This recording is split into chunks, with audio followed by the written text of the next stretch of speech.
Welcome back to the District Imports YouTube channel. Today, we have another owner spotlight, and it's about a car that in the late 80s and the early 90s was the dentist's or banker's or your regular middle-class 9-to-5 vehicle of choice.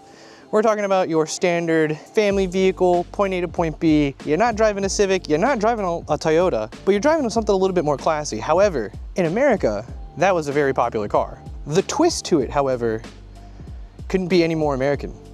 So the owner spotlight for today is your typical daily driver. Something a little bit different in the engine bay.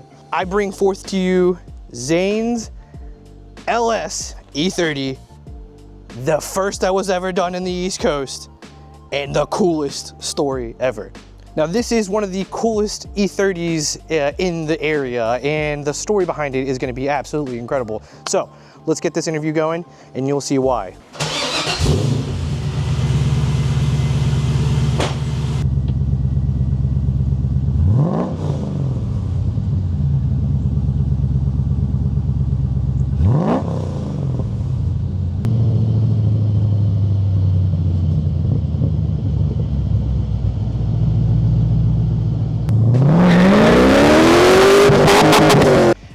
Hello. Zane. Yes. Hello. Welcome. Thank you. To the, I think this is the third owner spotlight. Yeah. So far. Cool. Well, it's an honor to be here. We have a lot to talk about. Do we? So here's the thing. Yeah. You have how many cars? A couple of them. I don't think a couple of them is Look, the right this answer. is, I have a couple of them. This is the teaser. You know, it's all about the clickbait. Right. It's like, oh, we got to tease the other car. I'm standing in front of one. Sitting. Right, or sitting, yeah, well, that's true. Anyways, so this Yes. is your E30. It's my baby. Right. You've had this for quite some time. Since 2013. Okay. Bought the car stock from this dude in Maryland somewhere. Got into an accident, wanted to fix it up. And then I was like, fuck it, we're in there. Yeah. And While this you're in happened. there. Yeah, while we're in there. Outstanding. Explain to us what it is. Yeah, so it's a 1987 325i, at least originally. And now it has a 5.7 from a 99 SS Camaro with a T56 and a Sickie mount kit. Okay. So LS. LS. Why an E30? Because it's cool. I love E30s. I mean, that's my explanation for a lot of things. Actually, none of the cars I own are cool, so. Also, yeah, E30s, the arm placement is perfect. It's the only car where my arm is perfectly comfortable for 8 hours a day. I have to see that. Yeah. I have to understand it, because like in a Mark II, there's no comfortable place to do anything. Yeah, no, it's the perfect placement. So you got British Racing Beige. Yes. And Well, it's technically bronze beige metallic. Okay. You know, if you want to get. and this is a, what year, sorry? It's a 1987. So it's got the, so 87 is like the pre-facelift? When was the post? Yeah, so this is considered an early model. Okay. That was from 84 till 87 and a half, 88-ish. Okay. And then afterwards, they were the late models, the big chunky bumpers. Okay. All right, elephant out of the room. Yeah. Why the LS? Because America, baby. Hell yeah. And Fortunate Son should be playing right when that happens. Just starts playing in the background. Yeah, with Eagles with fucking ARs. Yeah, going cue video of me, or the picture of me waving the flag on the NASCAR track. Yeah. That's I mean, it fits. Like it's, I mean, of course, like a 6-cylinder fits in there, right? Like an inline 6, which is what it had originally. Yeah. Did you just find a good deal? What was the reason? Like nobody just wakes up one day and says, LS my E30. Well, so funny thing, that's kind of what happened. But no, so I had a friend of mine who was partnering with Sickie at the time. And then he was building his car. What year? 2013, 2012. When you put the LS in there? When I put it in 2014. So that was fast. Okay. Yeah, that was fast. I told you, I bought the car, I dailied it, crashed it, and then I was like, fuck it, I'm in here. Yeah, might as well put an LS in it. So how did that work? I mean, at the time, I don't remember there being like drop-in LS kits. There wasn't. Well, there was a couple. There was a company or like a dude out of North Carolina, I think, that was making like custom swap guides, and then you could buy mounts from him or just a blueprint. Okay. Which I have the DVD around here somewhere. It's in my stack of shit. It's in DVD format. Yeah. No, Incredible. this is 2012, 2013. That's incredible. It has like PDFs and like images and all that shit. And then Siki, my boy Yoshi, he was working with Siki at the time, and then he wanted to put a V8. He put a LS2, I think, in his car. Okay. They started doing the development for it. Yeah. And then he wrote me into getting a kit. At first, I wasn't going to, but then I was at a car meet, Yeah. just like bullshitting with people, and Yeah. I was like, oh, I think I'm gonna put an LS in my car. Yeah. And then one of the dudes was like, nah, you won't do that. And I was like, Okay. ooh, fuck, you just activated me right there. That's bet, hold my beer. And then I think it was like literally that night I texted Yoshi, I was like, let me get the kit. Yeah. And then maxed out like multiple credit cards. Hell yeah. Because I was like 19. Yeah. So maxed out my credit cards, found an engine on eBay that got shipped to this house. Yeah. On a fucking pallet. And it was hilarious because it was just like an 18-wheeler coming into a residential neighborhood. Yeah. And with like a forklift. Just and it's dropped off like a pallet with like an engine and trans in it. To drop off 300 and some horsepower of freedom. Yeah. Hell yeah. Yeah. Just for this car. Yeah. Hell yeah. This car was not in pieces at the time, but it was like 3 different colors. So how was the process? The process itself was pretty straightforward. Yeah. I was helping them put together some of the documentation for like putting it together, but because like I was working directly with the company, I was Yeah. working with the person who prototyped the kit, I could just text someone and be like, hey, this doesn't fit, and they're like, oh, you're supposed to do it this way. Oh, that's cool. So this helped future E30s. potentially. That's yeah. cool. Yeah. Oh, that's cool. There is a bracket on here that I designed / I put some holes in for the oil filter. Oh, hell. That I think they're using for their final one now. Dude, hell yeah. That's sicky, Yeah. right? Yeah. That's sick. That's Yeah. sicky. And then the gauges, interior, and stuff like that. Yeah. So it has a full wiring specialties custom harness. Nice. It wasn't super common at the time because like I could have gone either like a full custom standalone or like get something made that would fit the factory stuff. Okay. So wiring specialties, they wired the factory E30 harness, spliced it in with a custom LS harness. Okay. So all of the gauges, including the tach, water temp, gas gauge, all of it works. Oh, Check that's engine light cool. still works. That's cool. Yeah, it's the bane of my existence. But yeah. And do you have like an OBD reader you can plug Yeah, into? it also has OBD. That's so to cool. port. I mean, obviously the process wasn't recorded. You make it sound easy, right? Yeah, I think so gathering parts, because everything was built to order. So the sticky parts took a few months, the harness took a few months. Right. So I think overall it took me like 6 to 8 months to get all the parts together. Okay. And then I think the swap itself took me 2-3 weeks-ish, like Okay. physically, like a couple weekends here and there. Also, I was in college, so like I didn't go to class. I was You just working at this swapped thing. it all. I mean, what's more important, right? Yeah, exactly. How are you gonna get to class? Yeah, well, what was I driving at the time? I don't think I had another car. I think this was my only car at the time. I think I drove the G20, but That thing has been along for that long? yeah, no, that thing's been around for a minute too. Jesus Christ. No, it would have been the Aztec. I drove the Aztec. You had a Pontiac Aztec. I had a Pontiac Aztec. Oh, well, this interview's over. Yeah. What? But- Why? Because you could. My dad's Walter White. Oh, hell yeah, dude. That's tight.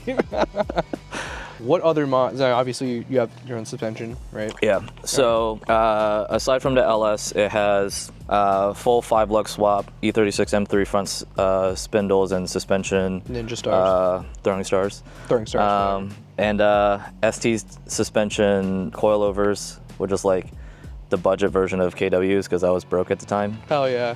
Still I am. They've been on for how long? The SD? At least 8 years. Damn. Yeah, no, I mean, they're solid. Shout out to SD. Yeah, and then at least in the fronts, the rears are 318 Ti 5-lug, Okay. With custom race pack springs or something, and then Camaro, Camaro F-body shocks. How does that work? They're about the same travel length. They're slightly longer. Like I probably need limiters on there. Yeah. But it's fine. It works? It works. And then I just, the top hat fit perfectly. It was just a lower mount. I had to get like a custom spacer machined. It's like a cylinder, so it's just pressed in there. How does it feel? Feels great. The rears are adjustable, although I just leave them on like the medium setting. And it's worked for 2 cross-country trips, and like, it has like, this car has like 60,000 miles on it on the swap. Damn. So, yeah. If it's an LS, it's gonna go on forever. Yeah, it's been a minute, but no, it's good, it's solid. So you've taken this car across the country, not once. Yeah. The first time was 3 years ago? That was winter of 21 to January 22, yeah. Hell yeah, and then your second one was recent. Yeah, the second one was end of August, first week of September. Any hiccups on the way? Oh, you had drivetrain issues once. So the first time, the biggest thing was my axles were coming loose. Oh God. So like the bolts on it were kind of loose. Yeah. So I stopped by my boy's house in San Francisco. Hell yeah. And then just like tightened them up. Hell Which was yeah. hilarious because he lived in like a fancy neighborhood in San Fran. And it was like me with my piece of shit E30 just pulling up in like the middle of the night. And then like, because the car didn't like fully fit, his like door was open. My car was just like ass backed in. I was like fully up. And then it was just me like hammering it with like an impact for like 30 minutes, in this nice part of like the bay. in the bay of San Francisco with Virginia tags. Yeah, with fading paint. Hey, chill out with the Virginia tags. Yeah. Dude, that's incredible. So your first cross country trip, you had some small issues, but other than that, dude, I mean, like. It's been running good. This most recent one, I hit like some big bumps in New Mexico, and like it knocked the exhaust loose. Okay. Broke a V-band. Yeah. But then we literally just pulled over to like the side of the road and like metal zip tied it back together. Hell yeah. And then like put some muffler straps in the back with like some self tappers. Just called it. It was good to go. It's literally still running on the muffler straps. That's fucking ridiculous. I did put a new V-band on it though. Your second trip, you actually had some track time, which is hard to do, going cross country and then performing and then coming back. The track time was a separate event, but it was like a week, like a month after. Yeah, so we came back from the trip middle of September, and then end of October, I went to a track event in North Carolina. Hell yeah. With like the same group of people. Hell yeah. And then, drove on a Rockingham Speedway. Damn. Took it on the bank. Yeah. Hit like $125 on the straight. It's solid. Yeah, although it was kind of sketchy at that speed. On a bank. Yeah. With summer all seasons. Yeah. In a car that's literally a tin can. Yeah. It's like a rocket, dude. But I mean, it was, oh man, hearing the V8 bounce off like the NASCAR walls, I was like, oh. This is where it belongs. Yep. Yeah. Yep. That's that American shit that you. Yeah. No, I was like, I am Tom Cruise. We're in Days of Thunder right now. But like, I didn't remember what the theme song to Days of Thunder was. Yeah. So all it played in my head was just Top Gun. Yeah. Yeah. But same movie. That's fucking incredible, dude. This car has been around in your life for a long ass time. Yeah. No, it's like, I mean, since 2013. So. What does this car even mean to you? A lot. Yeah, no, I mean, I love this car. Yeah. It's one of my favorite possessions. Yeah. In my opinion, of all of our friend groups, there is a car that almost not defines the person, but it's like it's tied into him, right? No, I for sure. I think this car is like, I think I've mentioned it to other people, but it's like, it feels like an embodiment of my soul. Yeah.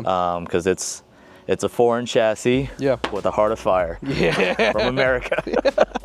Would you do it again? This swap? Yeah.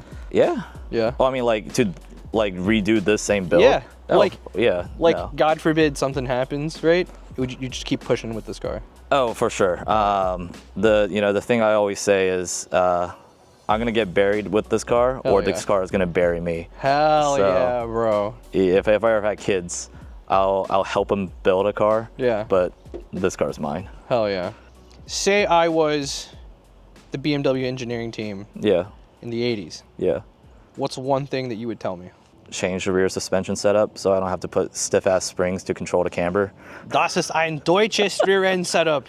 No, I mean, it's good, it's solid, but Yeah. like there's a reason they went to the current suspension setup that they do in every other car Was since. it? You said it's a 318 Ti. Yeah, it's a 318 Ti, so it has the trailing arms. Oh no shit. Yeah. So and that improves. And what's the reasoning? I have no idea. It's just this was the trend back then. Yeah. Like 911s had them, E30 M3 had them. Huh? Yeah. That which one? Which 911's on? The like the 911. Damn. They had this. They share the same rear end. No, not the same rear end, but it was Oh. like the same suspension style. Oh. Interior wise, you have something different going on, right? Yeah, so I wanted to keep it like I track this car sometimes, but Yeah. just on like random track days. It's not like a track car. My friends joke it's a Grand Tourer, which it kind of is. Yeah. Like I have like a memory foam seat pad and like a lumbar pillow. It's got everything that a Grand Tourer would have. Yeah, right? but it has the or not the original, but it has factory black leather seats, nice. full interior, and a custom leather wrap dash that I did last winter because I was bored. The seats are comfy as hell. They're one of the more comfortable seats, so they're like factory Recaros. I was gonna say because you're driving like freaking weeks on end in that thing. Yeah, Like, no, it's comfortable, yeah. especially with the seat pad. Yeah. I'll easily put 8 hours on it Hell with yeah. no hesitation, even being like an old ass. Yeah. Yeah, because your back starts to hurt after that many years of lowered car driving. Jesus. Oh yeah, no, that's the one thing. Like, if I compromised on like the aesthetics a little bit, I'd probably raise it up like 2 inches. Yeah. But then it wouldn't look as cool. If anybody say I was some random person Yeah. and I looked at your car and I said, "Hey man, I want to do the exact same thing." Yeah. What is some advice you'd give for me? Well, one, it's a lot cheaper now. I always say like just get the car running, get a motor, get like a solid motor, get everything into the car, get it running, and then just work out the kinks. Okay. From there, like don't try to do everything all at once. Okay. Because I mean, this car, when I first got it running, it was not pretty. Yeah. And it didn't run great. Okay. But then over the course of time, I just tuned everything exactly to how I wanted it to be. Right. So it just takes time. Yeah. Because your thoughts change. You'll buy stuff now and then you'll regret it and then you'll just buy it again. So What was the timeline it took you to get it to this current state, so this car sat for a little bit just because life, right? So there was Right. like a period of like 3 years where I didn't touch it at all, and it just like sat over there. Coincidentally, also through COVID, that was part of it. So, Right. But then afterwards, I was just like, you know what? I'm gonna get this thing back up and running. I'm gonna go on my trip. Yeah. I think it was right after lockdown restrictions kind of ended. So like 2021 at some point, I was just like, I'm gonna just dump money into it. Fuck it. So we redid all of the suspension, tune up the motor a little bit. Like just by that I mean maintenance. Yeah. And then reinforced the rear end, put different axles on it, and sent it.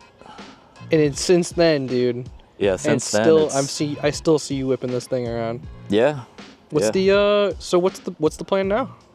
The plan now? Yeah. I have a few other trips coming up, so my goal is to hit all 50 states in this car. Really? Yeah, I have 30 something now. Okay. By the end of next year, I will have 40-ish. Damn. And then by 2026, or I'm planning a trip to Seattle, and Okay. that'll complete all lower 48. Yeah. And then at some point down the line, a few friends of mine are planning to go to Alaska. And Hawaii. And yeah, I'll probably ship this to Hawaii at some point. But yeah, You're gonna keep it the exact same aesthetic that it has now. so I've been toying around with like wrapping it and doing like a refresh. Yeah. Cause like it's looked like this for 10 years now. Yeah. And I'm like, I could use like a wrap. But it's the character. I know, but Yeah, that's why if I wrap it, I can just Take it peel it off. It's gonna take off a lot of the clear coat too. I mean, what clear coat? So it's fine. Hell yeah. I don't know if there's many people that could build a car. Like putting it into perspective, right? I don't think if I built a Mark II, at the same time frame I had a Mark II, so I put an ABA in it, which for me was like the fucking coolest shit I've ever done in my entire life. Yeah. I would not have driven that cross country.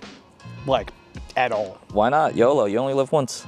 See, that's why I feel like that fits your, like, you. Yeah. That is, if I was to ask anybody, or if anybody was to ask me about your like fucking motto, your one thing, it's literally that. Because you've done some incredible shit, like incredible feats, especially with like a 1980s German 2,000 some pound box and put a fucking LS in it and then just say, you know what, I'm going across country. That's insane, man. And to see pictures of it on the track and shit, that's insane. It's crazy because like this car's grown with me as a person. Yeah, it's like as I become more refined, the car gets a little bit more refined. As I get a little bit more money, it gets nicer car parts, like these throwing stars versus the style 5s that I had. You're gonna still take it to your office job? Oh, I do it all. Suit and tie. Yeah, dude, I do that like not often, but like I do it sometimes. Hell yeah, it keeps it fucking interesting, man. Yeah. Hell yeah. Just pull up to like my very corporate, white collar job. Yeah. You just drive up to like some Aventador and just like park next to it and be like, "Sup?" Yeet. Yeah. Yeah. What's up? This is not your first. This is your first E30? No. Might be my second. It wasn't the first. The first one was like some like literal barn find 84 318i that like I bought for $500 and then I think I literally scrapped because like I was 16 and I was like, I have no idea what I'm doing. And I was living in a townhouse with no garage. Hell yeah. So I was like, all right, there's nothing I can do with this. Yeah, yeah. So this is your second E30 and then you have a third. I mean, I've had multiple E30s over the years. Seriously? Yeah. I didn't even wait. So where the hell's the other one? Oh, back there. It's over there. Damn. So damn. No, but these are the only two I've kept. Both of these two I bought like within a few, I think 2 years of each other, and I've kept them since. And you had quite a collection. You keep the ones that you like. I keep the cars that mean stuff to me. Hell yeah. You gonna sell any of them? I keep the cars that mean something to me. No, Come on. That one, there's a fun story with that one too. Okay. So. The next car that you would have picked out, say, obviously this is like the car that would represent you, right? Yeah. What would be the second car you'd like that would represent you? We could do either the hatch or the coupe. I think both represent me in different stages of life. Okay. One has a little bit more like historical meaning. The other one is just me, how I am now as a person. Yeah. Yeah. Yeah. So that's fair. Yeah. We'll pick one of the next cars, one of your 240s. Yeah, hell yeah. And then definitely we gotta get the G20 in there too. I mean, why not? Yeah. We can get the X5 in there too. Get the X5 in there too. What else? Is there any other cars? We're literally just naming all my cars at this point. Yeah, and the other 318. That thing is sweet because the That's other, a 325, sir. That's a Oh, my bad. There's ain't no. Actually, no. I was gonna say ain't no 4 cylinders, but I have multiple 4 cylinders. Yeah, so. I was gonna say you literally have 3 of them all next to each other. Yeah. But the other E30, that is a vert. Yeah. And it's got quite a few things done to it too. No, that one's just the clean car. I dailied that for a while, and then I retired it after parts started becoming expensive. Yeah. But that one's mostly all original. It's lowered. It has fully redone interior. Dude, you in the E30 chassis? Because I can't answer this question for myself, like for Mark IIs. Yeah. What gives? I just love them. You had one at 16. Yeah, I think it was one of the first ones. Yeah. Shout out to Mike. If you watch this video, you'll know who you are. I saw his car at like Hard Times, like way back then. I didn't even have like a real car. Yeah. I just saw his car and then saw his like videos of him like fucking yeeting his car around track at like Summit. Yeah. And I was like, damn, I need one. Hell yeah. And then met Yoshi and he was doing his dumb shit. Yeah. And then I was like, I need it. And then now the car, like I've known this chassis for so long. Yeah. Everything just fits me well. Like I said, the arm placement. Yeah. The arm placement is great. Everything, it feels like home when I sit in this car. Hell yeah. I'm glad, man. I know that you and I talked about doing this for a while, and there's just a lot of history with you in this car. Yeah. And I'm just really excited to see it keep going. Hell yeah. Especially like in our area of car people. I think that this has an iconic place. Yeah. You know what I mean? Like there's not a lot of us that really just keep, building on shit or have that like authentic feeling that's behind cars. This car is outstanding. I love to see what it does in the future. Hell yeah. I want to see the other cars. I actually want to, anybody in the comments channel, please let us know if you want to see a 240, another E30, or the M5. Actually, that car I want to do a review on too. Sure. Yeah. It's and I'll fun. do, and I actually really want to drive that because that is. I need to do a maintenance on it first. Nope, not doing that. Just did it at maintenance on a freaking expensive SUV. You want to do maintenance on another expensive SUV? Oh, that's great. Oh, we gotta go. But yeah, man, I really do appreciate taking the time to have this interview Hell with yeah. us too. Thanks for having me. Here is all of Zane's socials. If It's you just at Bland Toast. He's Bland Toast. Feel free to give him a follow and a like. Check out his builds, look at his cross country stuff, and yeah, man, thank you very much. Sweet. Yeah. Thank you. Cheers, bro. Yeah. Hell yeah.